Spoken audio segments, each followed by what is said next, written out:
Tahukah kalian, dengan populasi Muslim 207 juta jiwa, Indonesia menjadi negara berpenduduk Muslim terbesar di dunia. Seperti apakah wajah Muslim Indonesia? Untuk mengetahui perspektif sosial keagamaan kalangan Muslim Indonesia, pada akhir Maret 2016, White Foundation dan Lembaga Survei Indonesia mengadakan survei 34 provinsi. Hasil survei ini membuktikan bahwa wajah Islam Indonesia adalah wajah Islam damai dan toleran. Berikut ini adalah buktinya. Mayoritas Muslim Indonesia sebanyak 72% menolak tindakan radikal yang menyertakan kekerasan atas nama agama. 88,37% percaya bahwa setiap warga negara bebas memeluk agama dan keyakinan sesuai pikiran dan kesadaran.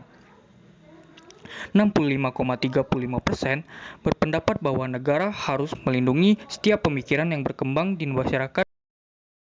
Dan lebih jauh lagi, dukungan kalangan Muslim Indonesia terhadap Pancasila dan nilai demokrasi ternyata luar biasa tinggi.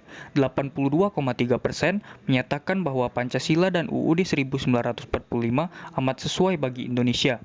67,3% menyatakan mendukung nilai demokrasi. Tapi, apakah kalian juga tahu bahwa Indonesia menghadapi tantangan yang serius, yaitu menguatnya potensi intoleransi sosial keagamaan? Jika dibiarkan, potensi ini dapat berujung pada aksi radikalisme atas nama agama. Proyeksi statistik survei ini memperkirakan ada sekitar 600.000 jiwa pernah melakukan aksi radikalisme atas nama agama. Sekitar 11 juta jiwa berpotensi untuk melakukannya bila ada kesempatan, hampir menyamai jumlah penduduk Jakarta dan Bali.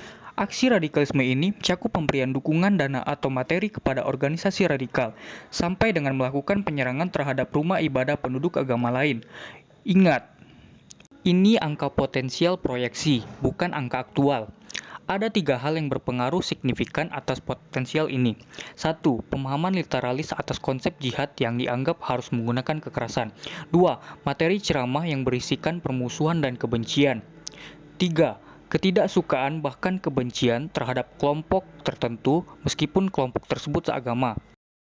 Tapi survei ternyata menemukan bahwa pendidikan, pendapatan, dan wilayah tempat tinggal di desa atau kota tidak berhubungan langsung dengan intoleransi dan radikalisme sosial keagamaan.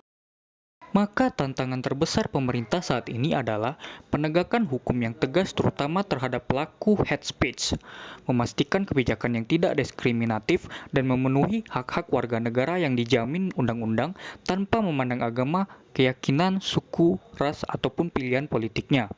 Pemerintah pusat dan daerah juga tidak boleh memberikan dukungan kepada kelompok atau organisasi yang diketahui melakukan aksi-aksi intoleran dan radikal. DPR dan DPRD harus menghapus atau merevisi undang-undang atau peraturan yang bertentangan dengan semangat kebinekaan, perdamaian, dan non-diskriminasi.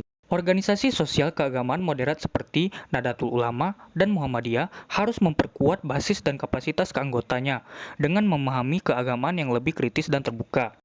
Dan sebagai warga negara, kita harus membiasakan diri berpikir kritis, tidak terlibat penyebaran ujaran kebencian atau hate speech, mengamalkan nilai-nilai agama yang positif dan damai, membuka ruang dialog, menggiatkan interaksi antar kelompok, serta memupuk saling pengertian dan pemahaman. Marilah kita bangun bangsa dan kita hindarkan pertikaian yang sering terjadi. Inilah esensi tugas kesejarahan yang tidak boleh kita lupakan sama sekali. Karena Indonesia bukanlah milik sesuatu golongan, sesuatu agama, sesuatu suku, pun golongan adat istiadat tertentu, tapi milik kita semua, dari Sabang sampai Merauke.